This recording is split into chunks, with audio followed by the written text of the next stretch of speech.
ममता प्रतिष्ठानतर्फे आयोजित महापुरुषांचा वैचारिक जयंती सोहळा यशस्वीरित्या पार पडला, त्याबद्दलची बातमी खालीलप्रमाणे आहे। ममता प्रतिष्ठानचा महापुरुषांचा वैचारिक जयंती सोहळा उत्साहात संपन्न। मुंबई मरोळ अंधेरी येथे ममता प्रतिष्ठानच्या वतीने आयोजित 2 दिवसीय महापुरुषांचा वैचारिक जयंती सोहळा मोठ्या उत्साहात पार पडला। महापुरुषांचे विचार नव्या पिढीपर्यंत पोहोचावेत आणि समाजातील विविध घटकांचा इतिहास व योगदान लोकांसमोर यावे हा या सोहळ्याचा मुख्य उद्देश होता। सोहळ्याची सुरुवात सोमवार एप्रिल 13 रोजी झाली। या प्रसंगी विविध प्रदर्शनांचे उद्घाटन करण्यात आले, ज्यात प्रामुख्याने भारतीय राज्यघटनेची प्रतिकृती व प्रस्तावना, डॉक्टर बाबासाहेब आंबेडकरांचे देशासाठी योगदान, नाथपंथी डवरी गोसावी आणि मातंग समाजाचा गौरवशाली इतिहास, आदर्श व्यक्तिमत्वांचे माहिती प्रदर्शन व पुस्तक प्रदर्शन। याशिवाय तरुणांसाठी रेल्वे आणि बँकिंग क्षेत्रातील नोकरी भरतीबाबत मार्गदर्शन शिबिराचे आयोजन करण्यात आले होते। यात रेल्वे अधिकारी प्रशांत डोळस आणि माजी अधिकारी SK सिंग यांनी मार्गदर्शन केले। व्याख्यानमाला व वैचारिक चर्चासत्र। सोहळ्याच्या दुसऱ्या दिवशी 14 एप्रिल 2026 रोजी सकाळी सामूहिक बुद्धवंदनेने कार्यक्रमास सुरुवात झाली। त्यानंतरच्या सत्रात महत्त्वाच्या विषयांवर तज्ज्ञांची व्याख्याने झाली। संविधान अभ्यास ॲड निलेश जगन्नाथ खानविलकर यांनी संविधान म्हणजे काय या विषयावर उपस्थितांना मार्गदर्शन केले। सामाजिक मंथन। सायंकाळच्या सत्रात मातंग समाज आधुनिक होत आहे का यावर ज्येष्ठ पत्रकार संजीव भागवत यांनी तर नाथपंथी डवरी गोसावी समाज काल, आज आणि उद्या या विषयावर भटक्या व विमुक्त जाती संघटनेचे राष्ट्रीय अध्यक्ष मच्छिंद्र भोसले यांनी आपले विचार मांडले। सन्मान सोहळा व मान्यवरांची उपस्थिती। या कार्यक्रमादरम्यान वंचित घटकातील कर्तृत्ववान व्यक्तींचा विशेष सन्मान करण्यात आला। कार्यक्रमास भाजप नेते उमेश राणे ॲड, अमित ससाणे आणि काँग्रेस नेते इम्रान शेख यांची प्रमुख उपस्थिती होती। ममता प्रतिष्ठानचे सचिव प्रमोद सावंत यांनी सांगितले की महापुरुषांच्या विचारांची मशाल पुढच्या पिढीपर्यंत पोहोचवणे हेच या सोहळ्याचे सार्थक आहे। उपस्थितांनी आणि समाजातील विविध स्तरातून या आगळ्यावेगळ्या जयंती सोहळ्याचे विशेष कौतुक करण्यात आले। आपने देखा होगा कि पीछे संविधान की मूर्ति है और जो संविधान के पहले समाज की जो स्थिति थी, गले में मटका और झाड़ू वगैरह लगा के एक अस्पृश्यता मानी जाती थी, एक अनटचेबिलिटी मानी जाती थी। और संविधान मिलने के बाद जो लोग शिक्षित हो गए और जो आज सुविधाएं ले रहे, तो उस संक्रमित समाज का जो लक्षण है, उस संक्रमित समाज के रूप में हम यह जयंती मना रहे। आपने देखा होगा कि हम जो यहाँ पे नाथपंथी डवरी समाज है और मातंग समाज है, जो SC कम्युनिटी है और जो NT कम्युनिटी है, तो ये 2 कम्युनिटी का जो इतिहास है, इन कम्युनिटी के जो ऐसे पर्सनैलिटीज़ है जिनका कुछ ना कुछ काम है, उनके बारे में हम लोगों ने एक प्रदर्शन भरा है, एग्जीबिशन लगाया। साथ ही में हम लोगों ने बुक एग्जीबिशन कराया कि हर बार बोला जाता है कि बाबा साहब की जो जयंती है वो वैचारिक होनी चाहिए, तो हम लोगों ने जो नाम भी दिया है महापुरुषांचा वैचारिक जयंती सोहळा, सो उस तरीके से हम लोग करें कि छत्रपति शिवाजी महाराज हो, महात्मा फुले जी हो, शाहू महाराज जी हो, डॉक्टर बाबा साहब आम्बेडकर हो या फिर अन्नाभाऊ साठे हो, इनके जो विचार है वो लास्ट जो बंदा है, जो आखिरी इंसान है, उनके तक पहुंचना चाहिए, आने वाली जनरेशन तक पहुंचना चाहिए। यही इस जयंती का उद्देश्य है। और इसी तरह से हमने आज रेलवे भर्ती के बारे में बताया, बैंकिंग सेक्टर के बारे में जो अफसर थे उन्होंने आके आज इसे बात की। सर, आप क्या कहेंगे? मैं सर्वप्रथम हमारे मित्र प्रमोद सावंत जी का एकदम मन से अभिनंदन करना चाहता हूं कि आज डॉक्टर बाबा साहब आम्बेडकर जी की जयंती मनाने का जो तरीका बाकी अन्य पूरे मुंबई में, महाराष्ट्र में दिखाई पड़ता है। DJ लगाया जाता है, नाचते हैं, गाते हैं, अनेक लोग उसमें से मदिरा प्राशन भी करते हैं। लेकिन डॉक्टर बाबा साहब जी ने जो समाज को मार्गदर्शन किया था, एक संदेश दिया था कि आप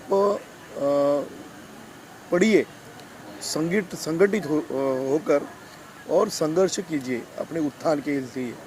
तो उनके जो विचार है वो सब बाजू में रखकर केवल एक अवडंबन बाबा साहब के नाम से DJ लगाना, मौज मस्ती करना और उस प्रकार से जयंती मनाते हैं।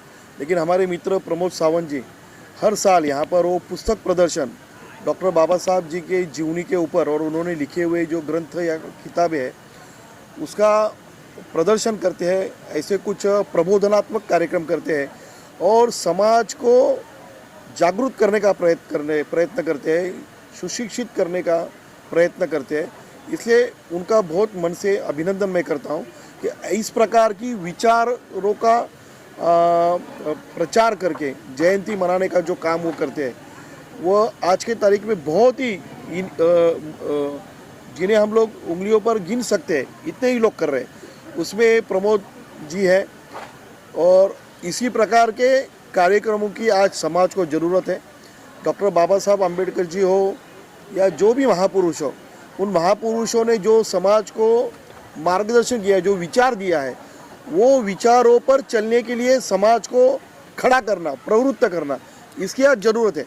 लेकिन आज हम क्या देखते हैं कि महापुरुषों के नाम पर केवल लोग दुकान खोल के बैठे, पॉलिटिकल उनका फ़ायदा उठा रहे हैं और समाज को भ्रमित करते हुए, समाज को मार्ग से दूर करते हुए, विचारों से दूर करते हुए केवल उनका शोषण कर रहे हैं।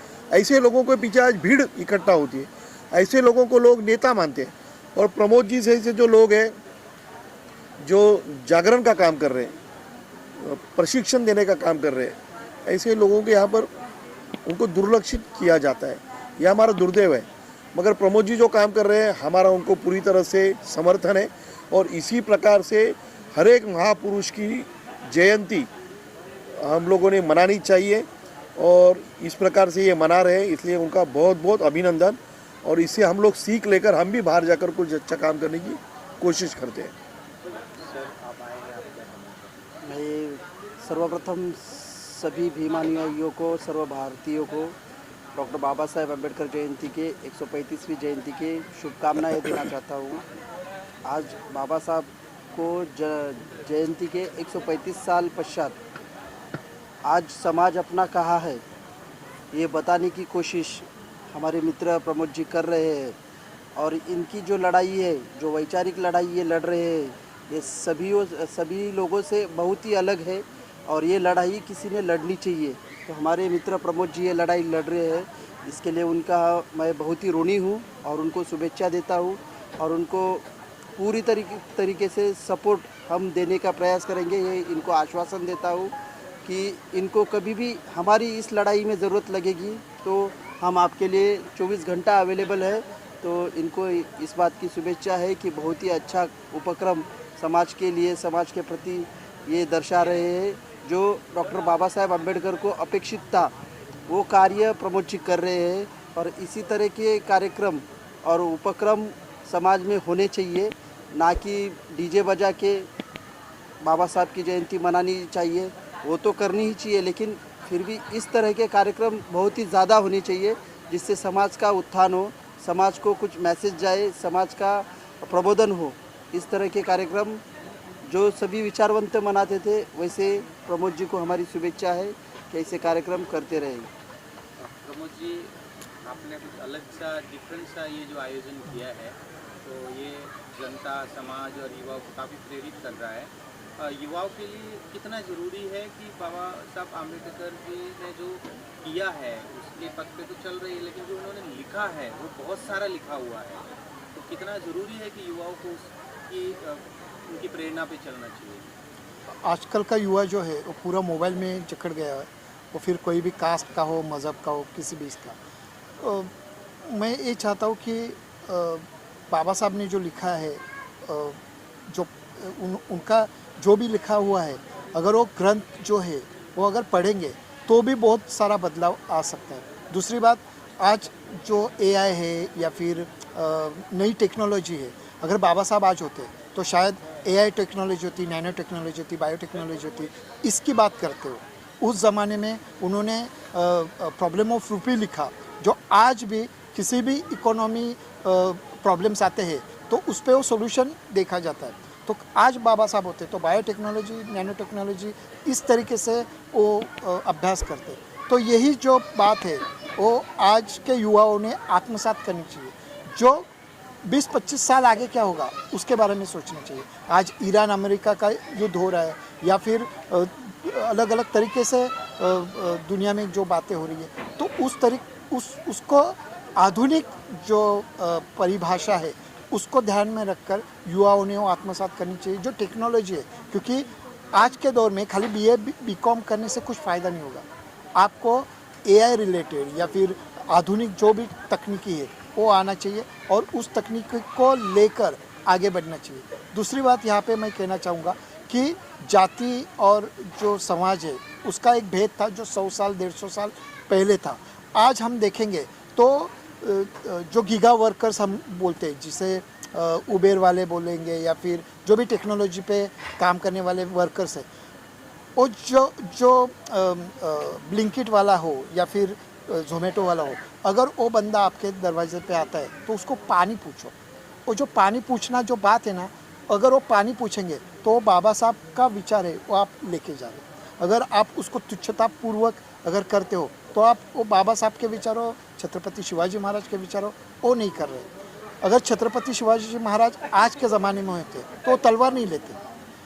अगर हम गौर से देखेंगे तो जिजाऊ माता ने छत्रपति शिवाजी महाराज को प्रभु श्री राम के बारे में बताया था, भगवान श्री कृष्ण के बारे में बताया था।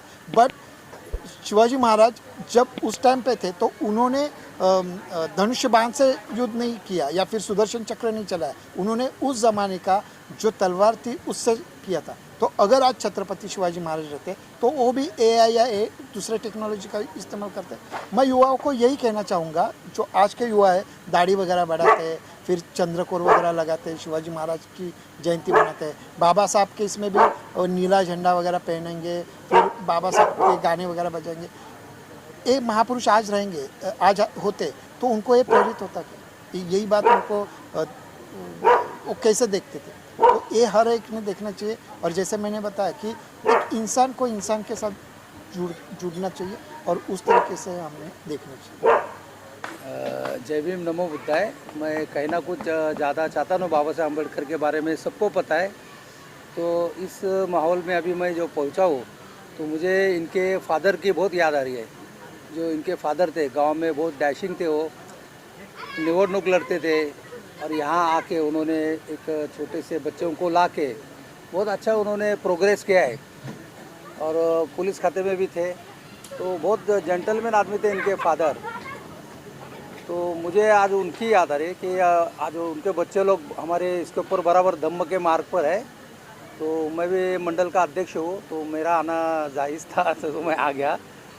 तो वेरी नाइस, बहुत अच्छा लगा मुझे देख के, एकदम फर्स्ट क्लास। एक फैमिली इतना करते हैं तो बहुत बड़ी बात है।